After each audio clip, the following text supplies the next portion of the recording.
Assalamualaikum warahmatullahi wabarakatuh. Tuan-tuan, saudara-saudara, ibu-ibu dan bapak-bapak yang sudi mendengarkan keterangan agama yang saya berikan di dalam kaset ini. Moga-moga Tuhan melimpahkan, mengurniakan rahmat dan nikmat-Nya kepada kita semuanya. Saya akan membicarakan suatu ayat yang bertemu di dalam surat Al-Baqarah.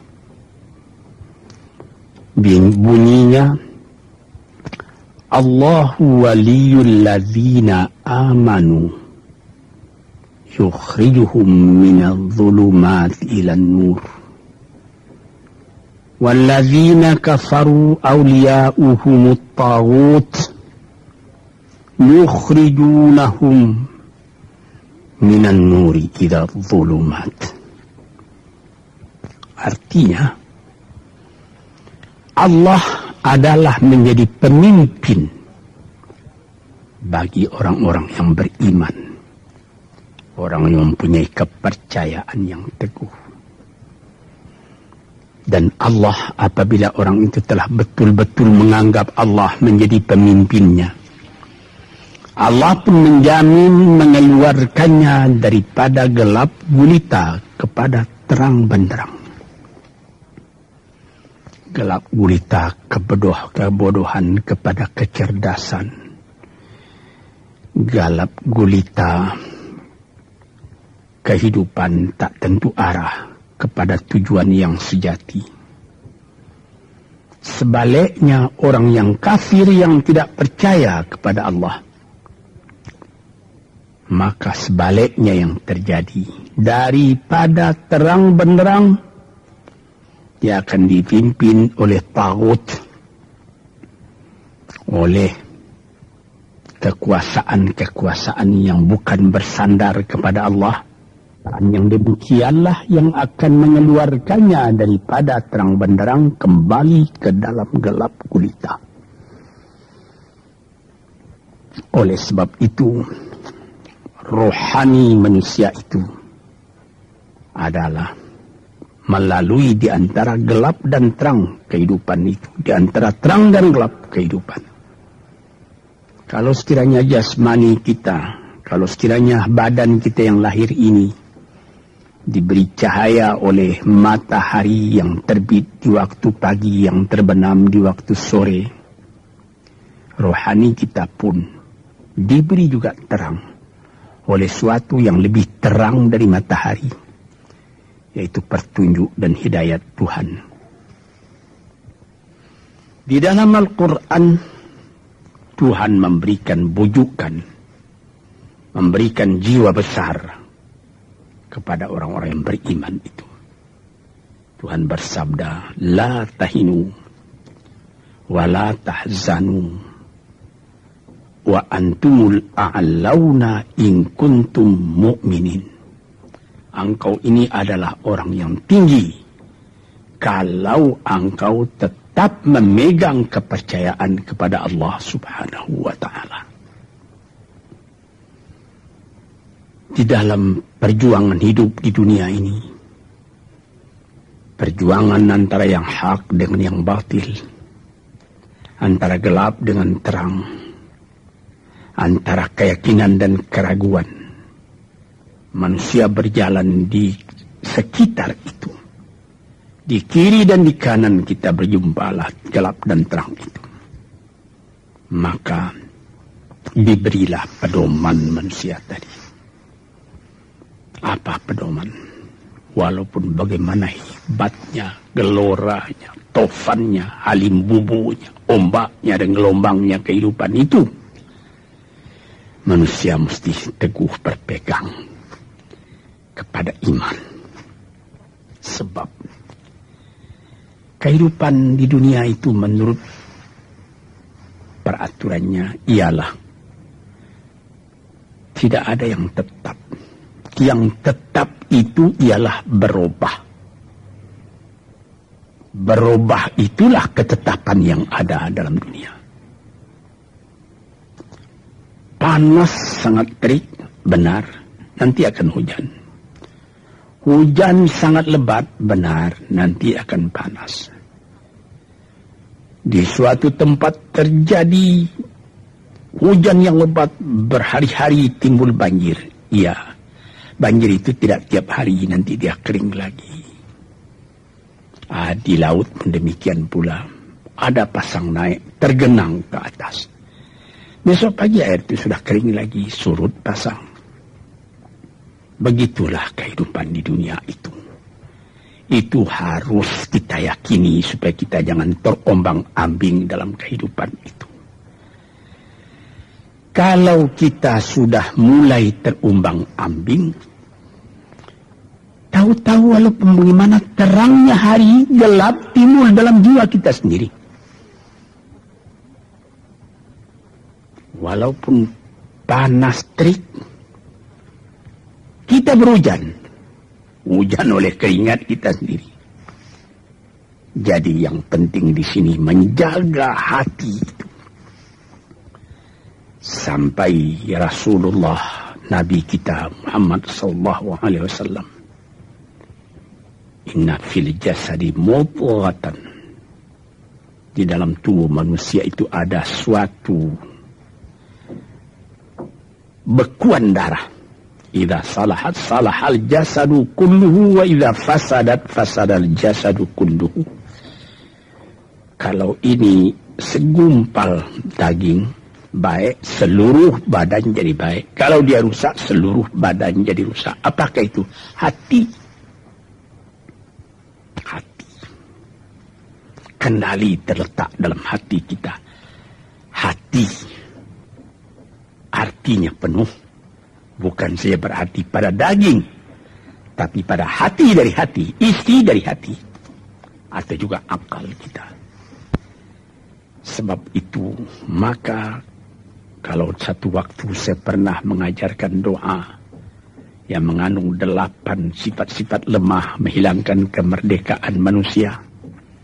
Hari ini saya pun akan mengajarkan doa yang diajarkan juga oleh Nabi. Bagaimana menjaga hati tadi. Di situ dalam doa itu ada tersebut 4 perkara.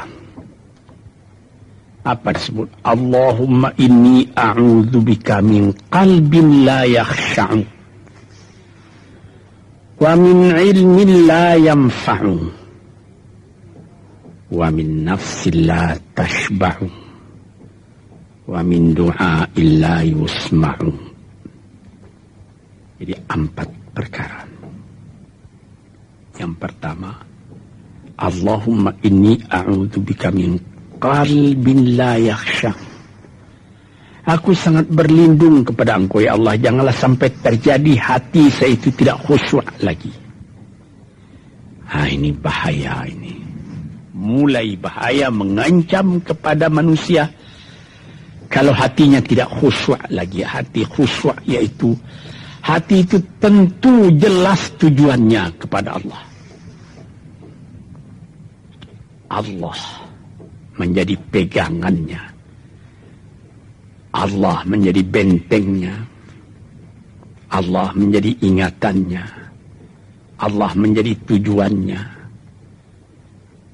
Dan kepada Allah dia kalau sembahyang menghadapkan diri, menghadapkan hati, maka permohonan kita yang pertama kepada Tuhan, ya Tuhanku, janganlah sampai hati saya ini tidak khusyuk lagi. Sebagai orang Islam, kita sembahyang 5 waktu. Di dalam Al-Quran dikatakan sembahyang itu ialah khusyuk, terpadu ingatan kepada Tuhan. Tapi kalau kita sudah, hati itu sudah mulai ditumbuhi penyakit, walaupun sembahyang mulai sejak Allahu Akbar, pikiran sudah menjalar kepada yang lain.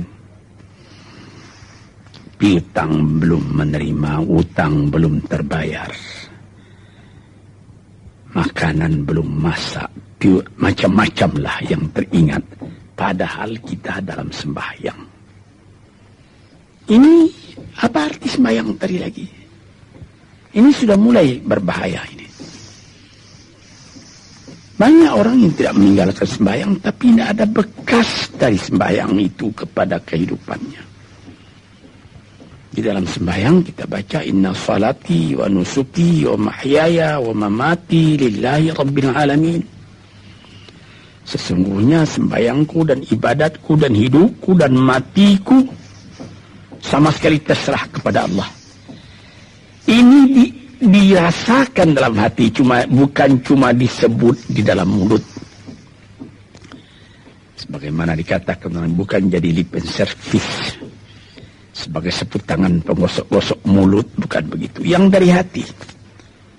Kalau sudah dari hati yang khusyuk, ini berbekas kepada kehidupan. Aku tak takut menghadapi segala keadaan dalam hidup, sebab hatiku bertali dengan Tuhan. Dari Tuhan aku datang, kepada Tuhan aku akan kembali. Ini namanya hati yang khusyuk. Tapi kalau sekiranya bacaan tetap fasih, tapi tidak ada lagi dari hati, melainkan rutin saja. Bayang 5 waktu sehari semalam, tapi tidak merubah kepada perangai, tandanya sembahyang tadi tidak khusyuk. Ini yang pertama kita minta kepada Tuhan. Janganlah sampai kita mempunyai hati yang tidak khusyuk, hati yang tidak teringat kepada Allah. Kalau hati tidak ingat lagi kepada Allah, maka segala pekerjaan yang terlarang sudah ringan saja kita mengerjakan. Menipu, berdusta, membujuk orang lain mengerjakan perbuatan yang salah, mencela, memaki, itu karena tidak ingat kepada Allah, cuma ingat kepada diri sendiri saja. Ini yang pertama. Yang kedua dikatakan, wa min ilmin la yanfa', dan aku berlindung kepada Engkau ya Allah daripada ilmu yang tidak memberi manfaat. Padahal disebutkan oleh ahli-ahli, ilmu yang memberi manfaat itu membawa manusia kepada iman. Al-ilmu yad'u ilal iman. Ilmu itu membawa manusia kepada iman. Sekarang sudah ilmu banyak, tapi tidak membawa kepada iman, melainkan membawa kepada celaka. Sudah maju kepandaian orang, ilmu, pengetahuan orang, teknologi orang, sains orang, knowledge orang, dan segala macamnya. Tapi tidak ada manfaatnya kepada manusia. Cuma bahaya karena ilmu tadi yang datang kepada manusia.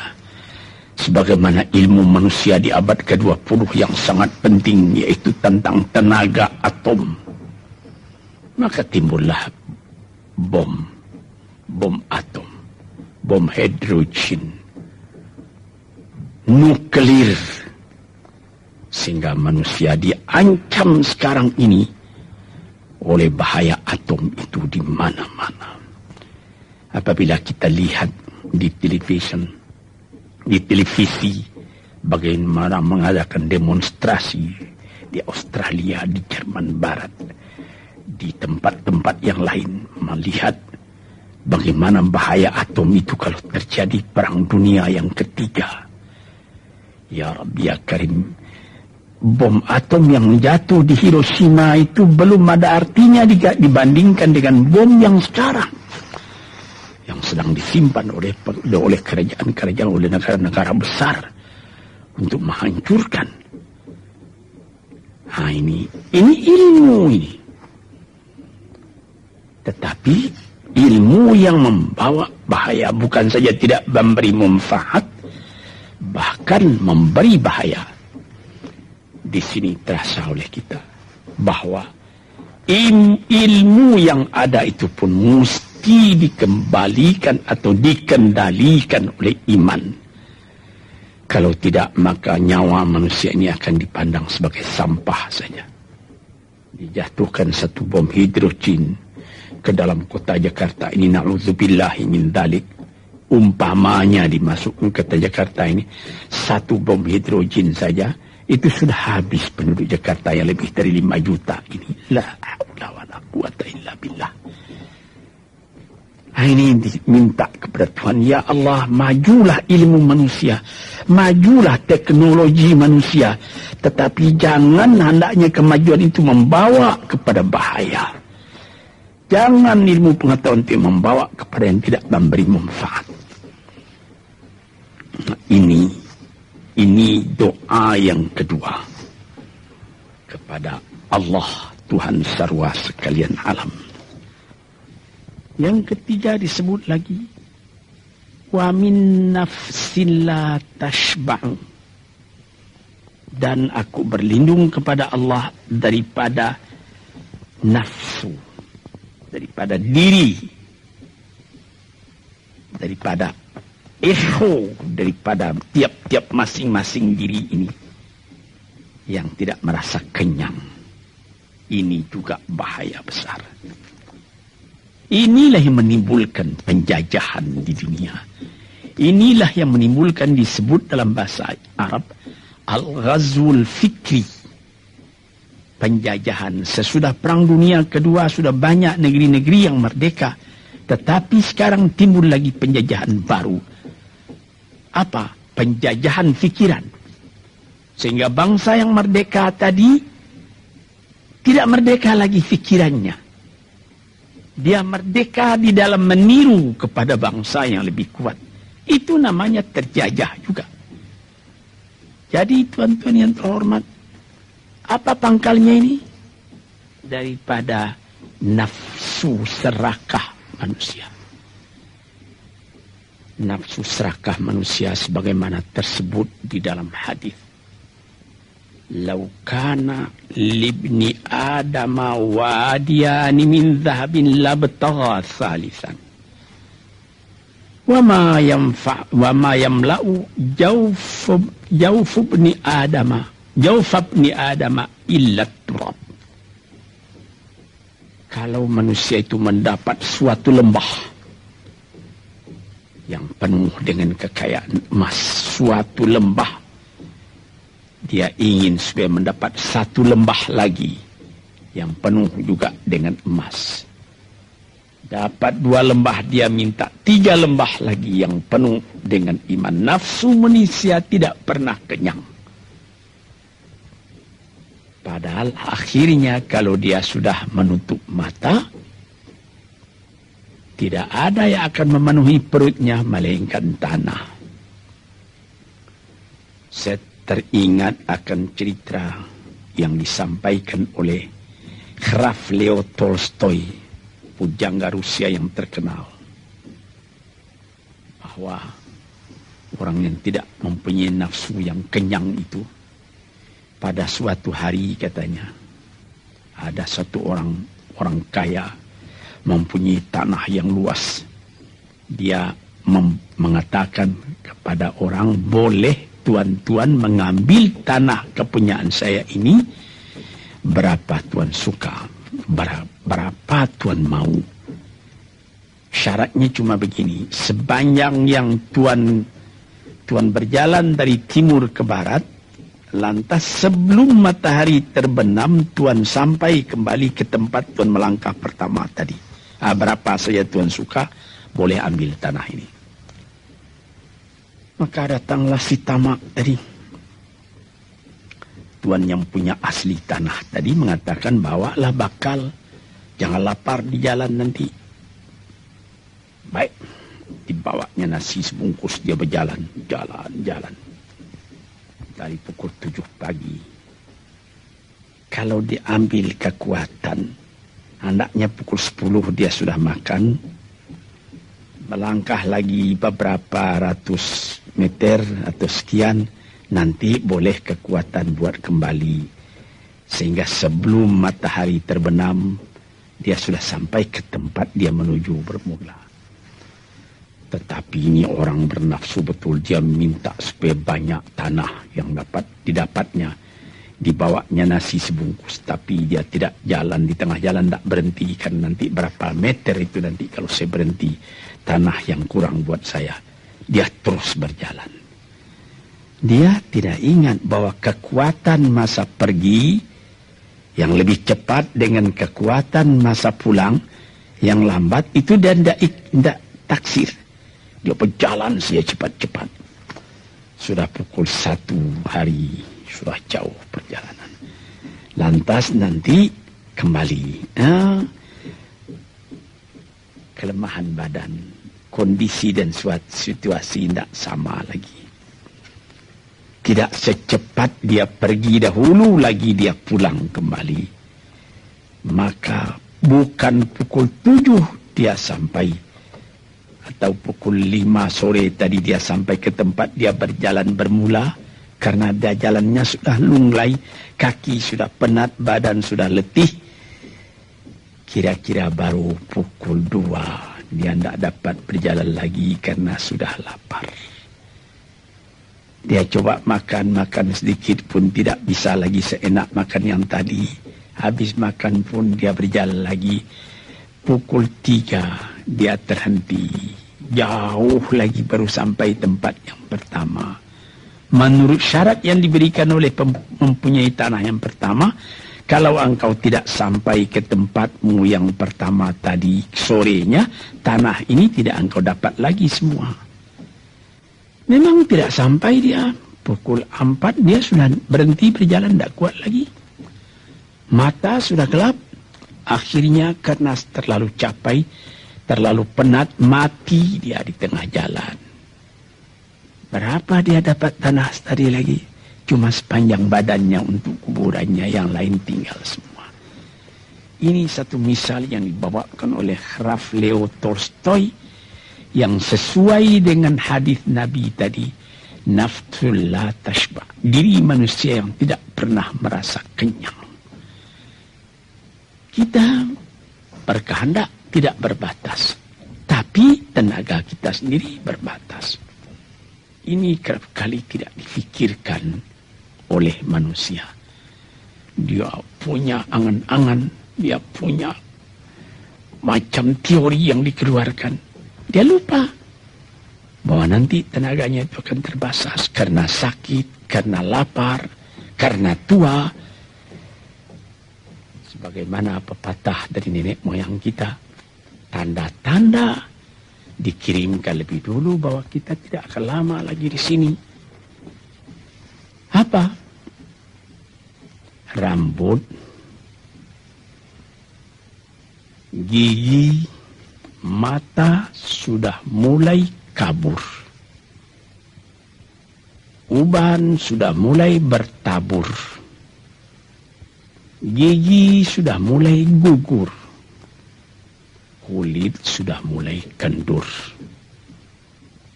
Kalau mata sudah kabur, uban sudah bertabur, gigi sudah gugur, kulit sudah kendur, sudah 4 perkara. Yang kelima ialah pintu kubur. Nah, ini kerap kali manusia lupa yang demikian. Sebab itu dikatakan, ya Tuhanku, janganlah sampai aku ditumbuhi oleh penyakit nafsu yang tidak mau kenyang-kenyang itu. Nah ini, kemudian itu timbul lagi doa yang keempat. Disebutkan di situ, wa min du'a illa yusma. Ini lebih berbahaya lagi. Ini sudah puncak dari bahaya. Apa artinya? Dan aku berlindung kepada engkau ya Allah, daripada doa yang tidak didengar lagi. La ilaha illallah. Mendoa, ya Allah, kasih aku ini, kasih aku kesempatan, tapi tidak didengar lagi.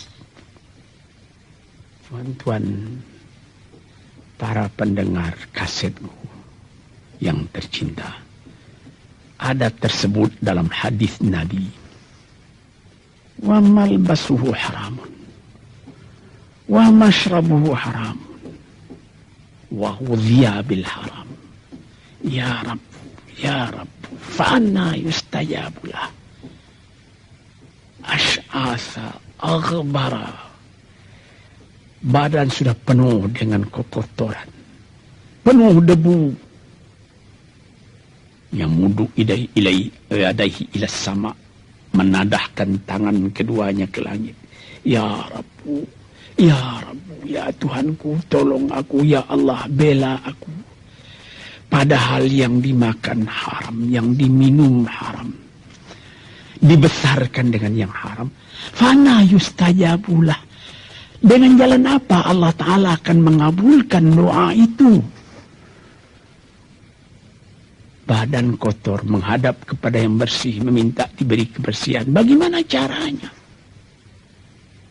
Tuan-tuan yang terhormat, pernah dalam Quran Tuhan mengatakan, la yanzuru ilaihi wa la yukallimuhum Allah wa la yanzuru ilaihi.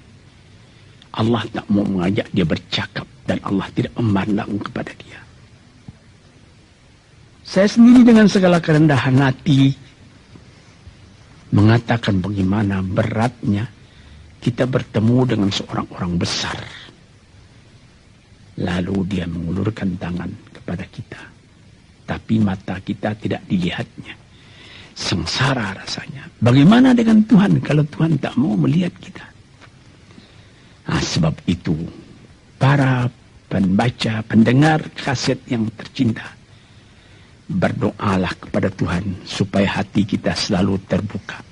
Jangan sampai kita mempunyai hati yang tidak khusyuk, ilmu yang tidak memberi manfaat, jiwa yang tidak pernah kenyang, dan doa yang tidak didengar. Ya Allah, dengarkan doa kami dan tunjukkan kepada kami jalan yang benar dan beri kami terang dalam kehidupan ini. Yang keempat ialah wa min du'a illa yusma'.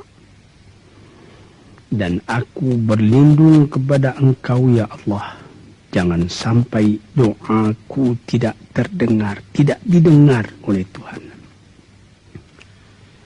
Sebagaimana kita tahu, doa itu adalah mukhul ibadah, tulang sumsum daripada ibadat kita sendiri kepada Tuhan. Segala perbuatan kita patrikan dengan doa, dengan harapan mudah-mudahan diizinkan oleh Allah, disampaikan maksud kita, macam-macam yang kita minta kepada Tuhan. Tapi kalau doa itu sudah tak diperdulikan lagi oleh Tuhan, apa celaka kita, apa daya kita, apa upaya kita? Di sini kita melihat apa sebab maka doa tidak didengar oleh Tuhan, tidak diperkenankan oleh Tuhan. Tentu saja bukan dari salah Tuhan, melainkan dari salah kita sendiri. Di dalam Al-Quran dikatakan, iyyaka na'budu wa iyyaka nasta'in. Al-Fatihah tersebut, kepada Engkaulah kami menyembah ya Allah, dan kepada Engkau kami minta tolong. Tapi dengan tidak sadar, kerap kali kita berbuat terbalik. Iyyaka nasta'in wa iyyaka na'budu, kepada Engkau kami minta tolong, lalu kepada Engkau kami menyembah. Minta tolong dulu baru menyembah. Minta tolong banyak-banyak tapi terima kasih tidak ada. Tentu saja tidak didengar oleh Tuhan. Di dalam satu hadis tersebut, Ash'asa ar-rabbara yamuddu yadaihi ila samai ya Rabbu ya Rabbu, wa mat'amhu haramun wa mashrabuhu haramun wa malbasuhu haramun wa ghudhiya bil haram fa anna yustajabulah. Badan sudah kotor, sudah berkerunyut, kesusahan, kegelisahan kehidupan terbayang kepada tubuh sendiri. Lalu menadahkan tangan ke langit meminta kepada Allah, ya Tuhanku, ya Tuhanku. Bagaimana Tuhan bisa mengabulkan? Dengan pikiran yang kotor engkau menghadap kepada Tuhan. Kalau tidak terkabul, jangan Tuhan yang disalahi. Hatimu sendirilah salahi. Apa yang engkau perbuat dalam kehidupan ini? Di mana terdesak engkau ingat kepada Tuhan. Di zaman kesenangan engkau lupakan Tuhan. Di dalam mendapat percobaan engkau merengek mengadu kepada Tuhan. Jiwa yang seperti ini janganlah sampai timbul pada diri kita sendiri. Saya sudah mengalami apabila saya berhadapan dengan orang besar. Saya ingin dia menghadapkan matanya kepada saya. Apa kabar saudara? Kabar baik. Dia lihat mata saya lihat mata dia. Tapi kalau ketika dia bersalam dengan saya, dia melihat kepada orang lain, bukan main sakit hati saya. Apa salah saya maka dia begitu? Mengapa tidak saya yang dipandang? Sedangkan dengan sesama manusia lagi begitu perasaan kita. Bagaimana dengan Tuhan? La yanzuru ilaihim wa la yukallimuhum. Allah tidak memandang sebelah mata kepada Allah, kepada kita. Allah tak mau cakap, tidak mau bercakap dengan kita sepatah pun.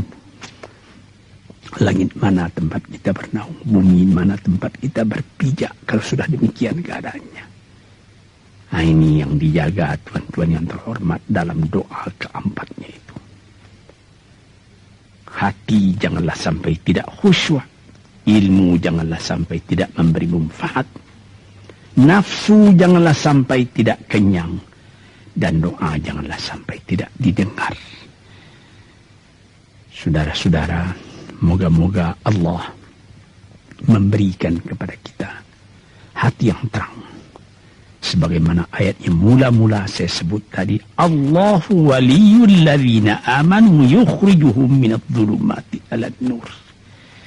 Allah lah jadi pemimpin bagi orang yang beriman. Sehingga dari gelap gulita dibawa dia oleh Tuhan kepada terang benderang. Walladzina kafaru, tetapi orang-orang yang sudah tidak ada kepercayaannya kepada Tuhan. Auliya'uhumut taghut, yang menjadi pemimpinnya bukan Tuhan tapi setan. Dia akan membawa orang itu daripada terang benderang ke dalam gelap gulita. Kita jadi meraba-raba dalam gelap kehidupan. Dalam meraba-raba itu masih ragu entah kemana akan pergi. Maut pun datang. Gelap selalu. Di dunia gelap, di akhirat pun gelap. Na'udzubillahi min dzalik. Hadirin yang terhormat, para peminat kaset ini, moga-moga semuanya ini menjadi kenang-kenangan kepada Tuhan di dalam perjalanan yang jauh, di dalam keistirahatan hidup, sehingga mendapat ketetapan hati dan tumakninah. Assalamualaikum warahmatullahi wabarakatuh.